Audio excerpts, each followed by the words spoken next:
I'm Al Bundy. Welcome to a special edition of Meet the Leaders. We're here in the state capital of New Jersey, Trenton, New Jersey. The special is brought to you by Altice USA, and we're talking about what's going on here in our state capital with state legislators. Now joining me is State Assemblyman John Bramnick. Tell me a little bit about your district before we get into any questions. I represent parts of Union County, parts of Morris County, and parts of Somerset County, 3 counties. Well, I know that one of your big concerns, and it's a concern for all our state legislators, is affordability. New Jersey, with its housing, taxes, and just taxes alone, is just making it very difficult for people to stay here. We're seeing some of the older people move out, and even the millennials are moving out. What ideas, suggestions, concern do you have? Well, these are tough decisions. We're willing to make those decisions. Sometimes my friends across the aisle, they're a little hesitant. But my feeling is, first, you got to change the benefits in the state of New Jersey. We just can't afford the luxury of spending the kind of money we spend on health benefits, on pension benefits. Now, we're going to keep our promises to the people in the system. But if you got new people coming in, it changes in my law practice, and it's got to change in government. That's number one. Unless you limit some of those benefits, we will never get out from under. Property taxes, the bottom line is, and I didn't like what the federal government did, taking away our property tax deduction, or take away our deduction for our state income. That hurt. And as a Republican, I stand up and say that was wrong. So down here, though, we got to make sure we don't put bills in. We'll spend $1 million here, $1 million there. $1 million doesn't seem a lot in a $32 billion budget, but if you keep doing it year after year, it hurts. Help me now. As some people are pushing regionalization, trying to get districts and even school districts to work together to kind of help the state become a little bit more affordable.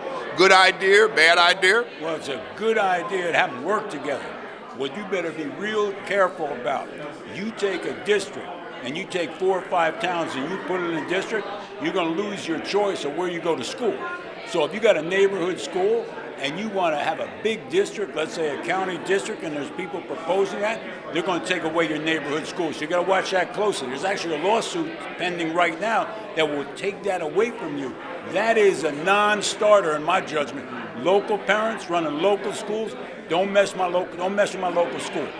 Speaking of affordability, I know it's supposed to be on your docs today to talk about minimum wage, making it $15 an hour. I know there's been already a few cutouts or modifications of the bill. Where are you at with that? Will that help make the state a little bit more affordable for some people who live here? Well, you want to raise the minimum wage, but if you go from $8 and change to $15 overnight, right, you're going to chase business out. You're going to automate as opposed to... Too fast, too soon? Absolutely. It is a good idea in concept, but you're competing with other states. Years ago, maybe it was hard to move from New Jersey to Pennsylvania. Maybe you didn't have the internet. Now, you don't want to hurt your job and employment. People go next door. You open your business, where are you going to open it? So you got to be, in my judgment, everything you do, and my father used to say, in moderation. Everything in moderation. Don't go crazy, because the business community, and you're going to lose jobs. All right, well, listen, we don't have a lot of time. Give me another idea how we can make the state a little bit more affordable besides regionalization.